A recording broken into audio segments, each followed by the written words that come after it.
नमस्कार, स्वागत है आप सभी का द हिस्ट्री यूट्यूब चैनल में और मैं हूं विकास टेकरे। आज के इस वीडियो में हम बात करेंगे ब्रिटिश सर्वोच्च सत्ता का विकास।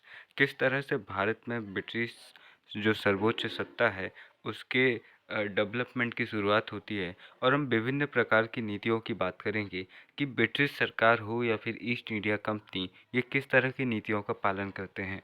क्योंकि हम देखते हैं कि कहीं पर बहुत ही उदार गवर्नर जनरल आते हैं तो कहीं पर बहुत ही क्रूर। अब ऐसा नहीं होता कि उनका व्यक्तित्व वैसा है, ये बात तो सही है कि उनका व्यक्तित्व वैसा है, लेकिन उनको भेजा जाना एक रणनीति है। आप एक उदार गवर्नर जनरल को भेजकर स्थितियों को सामान्य करना चाहते हैं और आप एक कठोर गवर्नर जनरल को भेजकर स्थितियों को और ज़्यादा पकड़ बनाना चाहते हैं आप वहाँ पर मजबूती से, चाहे उसके लिए आपको स्थितियाँ आपके खिलाफ ही क्यों ना हो जाए। जैसे हम देखते हैं कि डलहौजी हो या फिर करजन हो या फिर शुरुआती समय पर जब हम गवर्नर जनरलों की बात करते हैं, चाहे वह गवर्नर जो क्लाइव हो, ठीक है।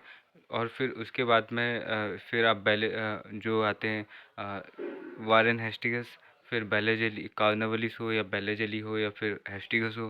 तो ये सब जो गवर्नर जनरल है ये साम्राज्यवादी नीति और ये मतलब ज़्यादा से ज़्यादा धन किस तरह से लूटा जाए भारत से, इस तरह की नीतियों का पालन करते हैं।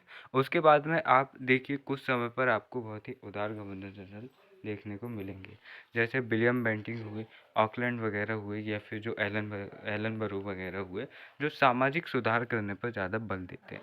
फिर आप उसके बाद फिर देखिए कि आपको मिलेंगे डलहौजी। डलहौजी बहुत ही ज़्यादा क्रूर, बहुत ही ज़्यादा कठोर प्रक्रिया अपनाने वाला गवर्नर जनरल होता है। जब क्रांति होती है तो वो एक उदार गवर्नर जनरल को भेजते हैं, किसको, कैनिंग को। उसके समय पर ज़्यादा घटनाएं हमें देखने को नहीं मिलती है। जब परिस्थितियाँ उनके कंट्रोल में आ जाती है तो फिर वो भेजते हैं लेटन को, जो कि बहुत ही ज़्यादा फिर से कठोर गवर्नर जनरल आ जाता है। फिर उनके हाथ से फिर परिस्थितियाँ फिसलती हैं तो फिर वो भेजते हैं 1780 से 84 के 1880 से 84 के लिए रिपन को, जो कि बहुत ही उदार होता है। फिर वो उसके बाद में डफरिन को भेजते हैं, जो कि और उदार होता है, जिसके समय पर हम कांग्रेस की स्थापना देखते हैं। अब वो देखते हैं कि परिस्थितियाँ फिर से पूरी तरह से कंट्रोल में आ गई और अब फिर से हमें कुछ बड़ा करना है, तो फिर वो भेजते हैं कर्जन को। जब कर्जन आता है तो फिर कर्जन के समय पर फिर परिस्थितियाँ खराब होती हैं तो फिर वे किसी और को भेजते हैं, जो जो मिंटो है, मिंटो उसको भेजते हैं। फिर उसके बाद में वह 1911 में जो बंगाल विभाजन है उसको रद्द करके परिस्थितियों को फिर कंट्रोल करते हैं। फिर मांटेक्यू चेम्सफोर्ड को भेजकर फिर से वो सामाजिक तनाव पैदा करने का प्रयास करते हैं, सांप्रदायिक विभाजन करते हैं। तो इस तरह से जब आप डीप में इतिहास पढ़ोगे और उनकी साइकोलॉजी को समझने का प्रयास करोगे तो आपको पता चलेगा कि ये जो गवर्नर जनरल आए हैं, ये आए नहीं है, इनको भेजा गया है और इनको भेजा गया है परिस्थितियों को कंट्रोल करने के लिए, साम्राज्यवाद को खड़ा करने के लिए। और जब इन्हें लगा कि परिस्थितियां भैया उनके खिलाफ जा रही है, अब भारत में शांति व्यवस्था करना है, तो उन्होंने एक ऐसे व्यक्ति को गवर्नर जनरल बनाकर भेजा जिसका चरित्र उदार है, जो उदार नीतियों को अपनाता है। और जब उन्हें लगा कि अब परिस्थितियाँ ठीक है, अब हमें भारत में साम्राज्य विस्तार या फिर धन ज़्यादा से ज़्यादा लूटना है, तो फिर वो वहाँ पर परिस्थितियों को कंट्रोल करते हैं। तो सर्वोच्च सत्ता की बात करें तो किसी देश या शक्ति द्वारा सत्ता स्थापित कर लेना।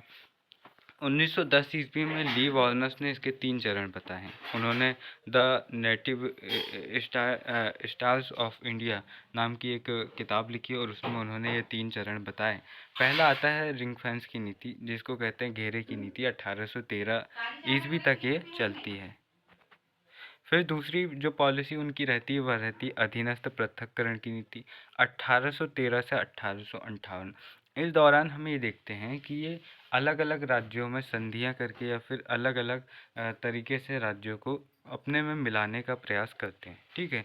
तो अब पहली नीति में आप देखो कि घेरे की नीति, मतलब ये सुरक्षात्मक दृष्टि से काम कर रहे हैं और यहाँ पर हम देखते हैं कि सहायक संधि वगैरह बहुत ज़्यादा हमें देखने को मिल रही है।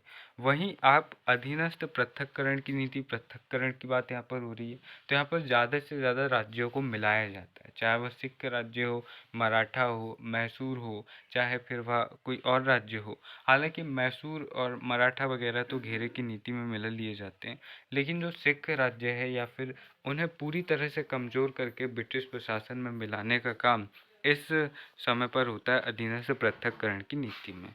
फिर हम अधीनस्थ संघ की नीति देखते हैं 1858 ईस्वी के बाद ये हमें नज़र आती है। तो जब आप इनको और अच्छे से पढ़ोगे तो आपको और अच्छे से समझ में आएगा। अब अन्य इतिहासकार इन 3 चरणों में 2 और चरण जोड़ देते हैं। अब देखो यहाँ पर समानता के लिए संघर्ष 1740 से 1765 ईस्वी, ये अपने को इस्टेब्लिश करने का प्रयास यहाँ पर करते हैं। और यहीं पर हम 1757 का प्लासी का युद्ध और 1764 का बक्सर का युद्ध हम यहाँ पर देख रहे हैं। भाई मध्यस्थ राज्य या घेरे की नीति या बफर स्टेट की नीति, हम यहाँ पर देखते हैं कि भाई ये किस तरह से सहायक संधियाँ वगैरह करके बफर स्टेट का निर्माण करते हैं और एक राज्य की मदद से दूसरे राज्य को कमज़ोर करने का प्रयास करते हैं। और ये नीति हम 1813 तक हम देखते हैं 1765 से। अब अधीनस्थ पार्थव्य या पृथक्करण की नीति, पृथक्करण का मतलब होता है कि अलग कर देना, तो ये अलग करके अपने राज्य में मिला रहे हैं और साम्राज्य विस्तार का काम कर रहे हैं। ये नीति ये कब तक अपनाते हैं? 1813 से 1858 ईस्वी तक ये इस नीति को अपनाते हैं। अब इसके बाद में होता क्या है, अगली नीति इनकी आती है कि अधीनस्थ संघ की नीति। अधीनस्थ संघ यानी कि अपने अंदर संघ बनाकर रखना राज्यों को, और थोड़ा सा यहाँ पर ये इस तरह से यहाँ पर काम करते हैं। और 1835 से 1935 तक ये चलता है। फिर समान संघ की नीति आती है, जहाँ पर ये राज्यों को थोड़ा ढील देना शुरू करते हैं। इनको लगता है कि हमारे हाथ से सत्ता जाने वाली है, तो हम किसी न किसी तरह से इसको बचा लें। हालांकि ये बचा नहीं पाते और 1935 के बाद इस पॉलिसी को अपनाने का प्रयास करते हैं। अब यहाँ पर एक एक पॉलिसी को देखते हैं और समझने का प्रयास करते हैं। समानता के लिए संघर्ष 1740 से 1765 ईस्वी तक। अब कंपनी ने समानता प्राप्त करने के लिए व्यापारिक कार्यों के साथ साथ राजनीतिक मामलों में हस्तक्षेप किया। 1751 में आरकाट का ढेरा डाला। प्लासी का युद्ध 1757 में होता है और 1765-64 में हम यहाँ पर देखते हैं बक्सर का युद्ध, जिसके परिणाम स्वरूप अगस्त 1765 में हम इलाहाबाद की संधि देखते हैं। और इसमें ये बहुत सारे अधिकार नवाबों से और मुगल बादशाह से प्राप्त करते हैं। तो यहाँ पर कंपनी समानता प्राप्त करने के लिए भारतीय राज्यों के समान बनने और शक्तिशाली बनने के लिए शुरुआती प्रयास यहाँ पर कंपनी कर रही है। कंपनी यह समानता का स्तर इलाहाबाद की संधि के तहत बंगाल, बिहार, उड़ीसा के दीवानी अधिकार से मतलब है कि जितने भी वित्तीय काम हैं, जो टैक्स कलेक्ट करने का काम है, वो हम करेंगे, और जितने भी एडमिनिस्ट्रेटिव काम हैं, जितने भी प्रशासनिक काम हैं, वो आप करेंगे। तो यहाँ पर दीवानी अधिकार ये प्राप्त कर लेते हैं और एक राज्य का दर्जा भी यहाँ पर प्राप्त कर लेते हैं। ये किसके समय पर? क्लाइव के समय पर। अब इसके बाद में देखिए अगली जो नीति इनकी आती है, घेरे की नीति, पॉलिसी ऑफ रिंग फेंस। अब मध्यस्थ राज्य की नीति भी इसको कह सकते हैं आप। और 1765 से 1713 ईस्वी के बीच में ये हम इसको देखते हैं। तो यहाँ पर क्या होता है कि इस चरण में कंपनी ने अपने नियंत्रित क्षेत्र बंगाल, मद्रास तथा व्यापारिक केंद्रों एवं अफगानों में खासतौर पर अब्दाली वगैरह और मराठों से सुरक्षा के लिए पड़ोसी राज्यों अवध, हैदराबाद के साथ संधियाँ की और उन्हें मध्यस्थ राज्य के रूप में उपयोग किया। हम यहाँ पर देखते हैं कि जब ये मैसूर से लड़ रहे होते हैं तब ये मराठों से संधि कर लेते हैं और मराठों को रोक देते हैं। जब ये हैदराबाद से लड़ रहे होते हैं तो ये कर्नाटक को रोक देते हैं। तो इस तरह से भैया ये एक राज्य से संधि कर लेते हैं कि भाई मैं उस पर आक्रमण करूंगा तो तू बीच में मत आइयो, या फिर उसने मुझे पर आक्रमण किया तो तू मुझे बचाने आना। तो इस तरह से, क्योंकि ये जान रहे हैं कि अभी इनके पास में कोई बड़ा राज्य नहीं है और इस समय पर मराठा, मैसूर और सिख जैसी बड़ी शक्तियाँ भारत पर शासन कर रही हैं, अगर हम इन्हें छेड़ेंगे तो ये हमको छोड़ेंगे नहीं। इसीलिए ये बहुत धीरे धीरे काम करते हैं। और हम देखते हैं कि मराठों का विलय बहुत ही धीरे धीरे स्लो प्रोसेस में होता है, जहाँ पर 1775 से शुरुआत होती है।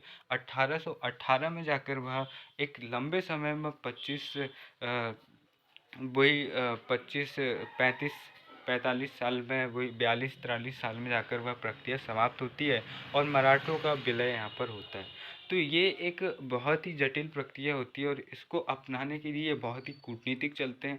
और यहाँ पर सहायक संधि हम बैलेजली को देखते हैं कि भैया हम आपके राज्य में एक रेजिडेंट, एक रेजिमेंट, और आपको कोई भी विदेशी संबंध बनाना है तो हमसे पूछना पड़ेगा। आप किसी विदेशी, खास तौर पर इस समय पर फ्रांसीसियों से भी इनका संघर्ष चलता है और फ्रांसीसी शक्ति भी यहाँ पर भारत में अपने पैर फैलाती है। तो ये शर्त भी यहाँ पर रख देती है कि आप विदेशियों से संबंध नहीं रखेंगे, खासतौर पर फ्रांसीसियों से। तो ऐसी बहुत सारी संधियाँ ये करते हैं सहायक संधि के तहत। और हम देखते हैं कि 1798 में हैदराबाद के निज़ाम के साथ संधि की इसकी शुरुआत होती है। फिर ये मैसूर के साथ, मराठों के साथ, अलग अलग राज्यों के साथ ये संधि करके उन्हें कमज़ोर करने का काम करते हैं और उनकी नीतियों को अपने कंट्रोल में लेते हैं। अब ये भी बात ध्यान रखना कि ये राज्यों को सीधे तौर पर मिला नहीं रहे हैं, ये राज्यों को सीधे तौर पर मिला नहीं रहे, ये राज्यों को क्या कर रहे हैं, ये राज्यों को कमज़ोर कर रहे हैं। आगे जाकर जब डलहौजी आएगा तब ये मिलाएंगे। तो अभी सिर्फ ये राज्यों का इस्तेमाल अपने फ़ायदे के तौर पर कर रहे हैं, क्योंकि हो सकता है कि इन्होंने राज्य को कमज़ोर किया, राज्य को ये समझ में आ गया कि भाई अब हमको सबको मिल जाना चाहिए, और देश की 4-5 शक्तियाँ आपस में मिल गई तो अंग्रेज़ों को तब भी खदेड़ सकती थी। इसलिए इन्होंने भारतीय शक्तियों को यहाँ पर कमज़ोर करने का प्रयास किया। अब इस काल में गवर्नर जनरल जैसे हमें वारेन हेस्टिंग्स, कॉर्नवालिस और बेलेजेली जैसे प्रमुख गवर्नर जनरल हमें देखने को मिलते हैं। अब अधीनस्थ पृथक्करण की नीति।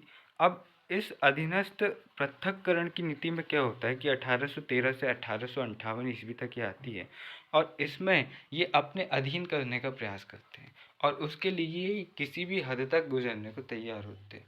यहाँ पर चाहे अफ़गान हो, चाहे सिंध हो, या फिर चाहे जो बर्मा है, तो सभी को यहाँ पर ये अपने अधीन करने का प्रयास करते हैं। जैसे हम बर्मा से देखते हैं तो 1824 से 26 के बीच में प्रथम आंग्ल बर्मा युद्ध होता है, जहाँ पर यान्दुबू की संधि से ये उनके ऊपर कंट्रोल करने का प्रयास करते हैं। नेपाल के साथ में संगोली की संधि ये करते हैं, सिंध के साथ, अफ़गानों के साथ ये प्रयास करते हैं। तो यहाँ पर अधीनस्थ पृथक्करण की नीति 1813 से 1858 के दौरान अपनाई जाती है और 1813 ईस्वी के बाद ईस्ट इंडिया कंपनी द्वारा भारतीय राज्यों और रियासतों को बड़ी तेज़ी से अपने अधीन करने की नीति अपनाई गई और इसके लिए विभिन्न गवर्नर जनरलों द्वारा युद्ध संधियाँ, गोद निषेध प्रथा, कुशासन जैसे अलग अलग हथकंडे अपनाए। ये किसी भी तरह से बस भारत की शक्तियों को अपने अधीन में लाना चाहते थे। इसके लिए इन्हें किसी भी हद तक जाना पड़े तो ये जाने को तैयार थे। अब यहाँ देखिए कि गवर्नर जनरल विलियम बेंटिंक ने मैसूर 1831, कछार 1832, कुर्ग कर्नाटका में है 1834 तथा जयंतिया मेघालय 1835 जैसी रियासतों को कंपनी में मिलाया। ऑकलैंड ने भी 1839 ईस्वी में कुर्नूल और मांडवी रियासत तथा 1840 ईस्वी में जालौन और कोलाबा रियासतों को कंपनी के राज्य में मिलाया। अब ये भी ध्यान रखना कि ये ऐसे गवर्नर जनरल है जो बिलाने का काम भी कर रहे हैं और सामाजिक सुधार के जरिए अपना उदार व्यवहार भी दिखा रहे हैं, और साथ ही साथ यहाँ पर बहुत ही ज़्यादा आक्रोश पैदा भी इनके समय पर होने वाला है, क्योंकि ये अपनी उदार प्रवृत्ति के चलते में कई सारे धार्मिक सुधार करवाते हैं और फिर 1857 की क्रांति में कहीं ना कहीं वो भी एक रीज़न यहाँ पर बनता है। अब यहाँ देखिए कि ऑकलैंड यहाँ पर 1839 में कुर्नूल मांडवी रियासत तथा 1840 ईस्वी में जालौन और कोलाबा रियासत को कंपनी के राज्य में मिला दिया। अब डलहौजी यहाँ पर देखिए कि डलहौजी गोद निषेध, यानी कि भाई आप बच्चा गोद नहीं ले सकते। अगर आपका बच्चा नहीं है तो आपकी मृत्यु के बाद आपका राज्य जो होगा, ये ऐसे राज्य थे जो कंपनी की संधि पर या फिर कंपनी की कहीं ना कहीं कंपनी से लिंक होकर ये बने हुए थे। ठीक है, तो ऐसे राज्य जो कंपनी के द्वारा बने हुए हैं या फिर कहीं ना कहीं सीधे लिंकअप है, अगर उनकी संतानें नहीं है तो उनकी मृत्यु के बाद उनका राज्य कंपनी का हो जाएगा। और अगर उनकी संतानें नहीं हैं तो वो दत्तक पुत्र गोद नहीं ले सकते, अपना उत्तराधिकारी किसी और को नहीं बना सकते अगर उनका बायोलॉजिकल चाइल्ड नहीं है तो। अब यहाँ पर गोद निषेध प्रथा के तहत सतारा को 1848, संबलपुर जैतपुर को 1849, बघात को 1850, उदयपुर को 1852, झांसी को 1853 और नागपुर को 1854 में ये शामिल करते हैं। अब राजपूताना की रियासतों को अपने अधीन करने के लिए 1848 ईस्वी के बाद उनके साथ ये अधीनस्थ पृथक्करण की संध्या करना शुरू करते हैं। अब यहाँ पर देखिए कि इस चरण में लॉर्ड हेस्टिंग्स, विलियम बेंटिंक और डलहौजी जैसे प्रमुख गवर्नर जनरल रहे, जिन्होंने यहाँ पर कंपनी की नीतियों को आगे बढ़ाया। अब अधीनस्थ संघ की नीति की बात करें तो 1858 से 1935 ईस्वी तक ही चलता है, और यहाँ पर 1858 में हम देखते हैं कि ईस्ट इंडिया कंपनी (EIC) का शासन यहाँ पर समाप्त हो जाता है, और 1858 में कैनिंग द्वारा महारानी के घोषणा पत्र को इलाहाबाद में पढ़ने के साथ ही भारत में ब्रिटिश सरकार की हुकूमत शुरू होती है और ईस्ट इंडिया कंपनी की हुकूमत समाप्त होती है। तो इस चरण में कंपनी के शासन के स्थान पर ब्रिटिश क्राउन व सरकार की प्रभुसत्ता देशी रियासतों पर स्थापित हुई, और चूंकि 1857 ईस्वी की क्रांति में देशी रियासतों ने कंपनी का सक्रिय सहयोग किया था, अतः क्रांति के बाद ब्रिटिश सरकार का रियासतों के प्रति दृष्टिकोण में परिवर्तन आता है, जो महारानी की घोषणा व 1858 ईस्वी के अधिनियम में था। विलय की नीति का त्याग व भारतीय राज्यों के साथ संधियां गोद लेने का अधिकार यहाँ पर पुनः स्थापित किया जाता है, और यहाँ पर ये थोड़ी उदार नीतियों को यहाँ पर अपनाते हैं। अब रियासती शासक कंपनी की सर्वोच्चता में प्रशासक की हैसियत से कार्य करते थे, और शासक की अपनी रियासत में प्रभुसत्ता और पैतृक अधिकार अब नहीं रहे। शासक अपने पद पर तब तक बने रहेंगे जब तक वे क्राउन के प्रति स्वामी भक्ति बने रहेंगे और ब्रिटिश हितों की पूर्ति करते हों। ऐसा न होने पर ब्रिटिश शासन द्वारा उन्हें हटाकर उनके स्थान पर किसी और को शासक बनाया जा सकता है। तो यहाँ पर हम देखते हैं कि ये अपने जो बहुत बड़ा इनका विशाल राज्य खड़ा हो चुका है, उसमें अब ये व्यवस्थाएं बनाने का प्रयास कर रहे हैं, और राजाओं को अब बहुत ही मतलब कि आराम से, प्यार से उनको हैंडल करने का काम कर रहे हैं। अब इस चरण में रियासतों पर अपने हितों की पूर्ति के लिए ब्रिटिश शासन ने प्रशासन की अनदेखी न करने का दबाव बनाया। 1921 ईस्वी में नरेंद्र मंडल चैम्बर ऑफ प्रिंसिप, फरवरी 1921 रियासती राजाओं का ये संघ बनता है, जिसका प्रमुख वायसराय था। नरेंद्र मंडल क्या था? तो ये जो रियासती राजा हैं उनका एक संघ था, और इसका प्रमुख वायसराय होता था। इसके कार्य को देखने हेतु जो चांसलर बने थे, मतलब कि जो भारतीय शासक जो इसके कार्य की देखभाल कर रहे थे, हालांकि इनसे ऊपर वायसराय था, तो पहले चांसलर जो बने थे वो थे बीकानेर के महाराजा गंगा सिंह, और 1921 के समय पर जो वायसराय था वह था चैम्सफोर्ड, और चैम्सफोर्ड इस नरेंद्र मंडल का प्रमुख था। अब इसके बाद में ये देखिए कि यहाँ पर नरेंद्र मंडल एक सलाहकारी निकाय था, और वायसराय यहाँ पर इसकी सलाह को पूरी तरह से नकार सकता था। तो जो राजा एक समय पर स्वतंत्र शासक की भांति काम कर रहे थे, अब उनकी सलाह भी नहीं मानी जाए, इसकी भी संभावना ज़्यादा यहाँ पर चल रही थी। मंडल का उद्देश्य ब्रिटिश प्रशासन व देशी रियासतों के मध्य समन्वय बनाना, देशी रियासतों के अधिकारों की सुरक्षा, सामूहिक हितों की पूर्ति के लिए सरकार को सलाह देना। नरेंद्र मंडल रियासतों के आंतरिक मामलों में हस्तक्षेप नहीं करता था। इस समय देश में लगभग 562 रियासतें थीं, जिन्हें 3 भागों में बांटा गया था। पहली वो रियासतें थीं जिन्हें पूरी तरह से वैधानिक रियासतें कहा गया, और ये 109 रियासतें थीं।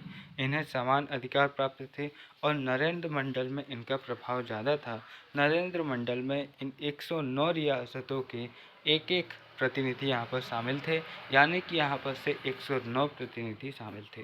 अब सीमित वैधानिक क्षेत्राधिकार वाली रियासतें 127 थी, और इनका कम प्रभाव था, और नरेंद्र मंडल में सभी 127 रियासतों में से केवल 12 सदस्य चुने जा सकते थे, और 127 रियासतों को मिलकर ये तय करना था कि उनके 12 सदस्य कौन से चुनकर जाएंगे। तीसरी वो रियासतें थी जो जागीर और सामंती क्षेत्र की रियासतें थी, और ये 326 थी, और इनके पास में कोई भी यहाँ पर अधिकार नहीं था। तो यहाँ पर 1927 ईस्वी में देशी रियासतों से संबंध निर्धारण हेतु ब्रिटिश सरकार ने बटलर कमेटी का गठन किया। बटलर कमेटी यहाँ पर गठित होती है और देसी रियासतों में किस तरह से संबंध और बेहतर किए जाएं, ये इस बात को देखती है। क्योंकि इस समय पर हम देखते हैं कि स्वतंत्रता आंदोलन अपने चरम पर होता है और ब्रिटिश सरकार ये सोचती है कि अगर हम रियासतों के साथ अच्छे संबंध स्थापित कर लेंगे तो हमें ज़्यादा समस्याएं नहीं होंगी। भारतीय रियासतों की एक परिषद बनाने का सुझाव सबसे पहले गवर्नर जनरल लिटन ने दिया था। लिटन कब से कब तक था? तो ये लिटन हम देखते हैं कि 1874 से 78 तक यहाँ पर लिटन इसका एक कार्यकाल होता है। तो 1876 से 1880 तक इसका कार्यकाल होता है। तो यहाँ पर लिटन ने दिया था, जिस पर ब्रिटिश सरकार ने इस सुझाव को मानने से इनकार कर दिया था। हालांकि बाद में इसी को माना जाता है। अब एक इनकी जो नीति थी वह थी समान संघ की नीति।